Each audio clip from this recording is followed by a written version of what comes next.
हिंदू धर्मात भगवा झेंडा, भगवा रंग हा त्याग आणि बलिदानाचं प्रतीक मानलं जातं। आपण पाहिलं असेल की छत्रपती शिवाजी महाराज असून दे किंवा विविध आपले पूर्वीचे योद्धे असतील, यांनी भगव्याच्या रक्षणासाठी, त्याचबरोबर ज्ञानेश्वर तुकाराम यांनी भागवत धर्माचा जो झेंडा होता तो देखील भगवा केला आणि या भगव्या झेंड्याच्या रक्षणासाठी अनेक लोकांनी आपलं त्याग आणि बलिदान दिलेलं आहे। आणि अशा भगव्या रंगाची टोपी कोल्हापुरात जे प्रतिस्पर्धी आमचे उमेदवार आहेत राजेश लाटकर यांनी डोक्यावर घेतली होती आणि आपल्या नेत्याला खुश करण्यासाठी त्याला काँग्रेसचे अध्यक्ष सचिन चव्हाण आणि त्यांनी खांद्यावर घेतलं आणि खांद्यावर घेत असताना फोटोसाठी त्यांनी भगवी टोपी फेकून दिली।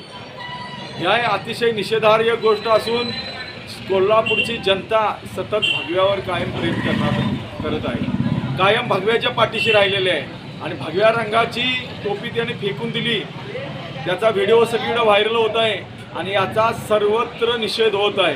त्यामुळे येत्या 20 तारखेला छत्रपती शिवाजी महाराज, ज्ञानेश्वर तुकाराम या संतांच्या परंपरेत सन्माननीय राजेश्री क्षीरसागर यांनी शिवसेनेत लहानपणापासून भगव्याच्या रक्षणासाठी शेकडो केसेस स्वतःच्या अंगावर घेतल्या आणि त्याच्या पाठीमागे शिवसेनेचे शिवसैनिक देखील आहेत, त्यांनी देखील अंगावर केसेस घेतल्या। एकीकडे भगवी टोपी फेकून देणारा उमेदवार आणि एकीकडे भगव्यासाठी आपल्या अंगावर केसेस घेणारा उमेदवार।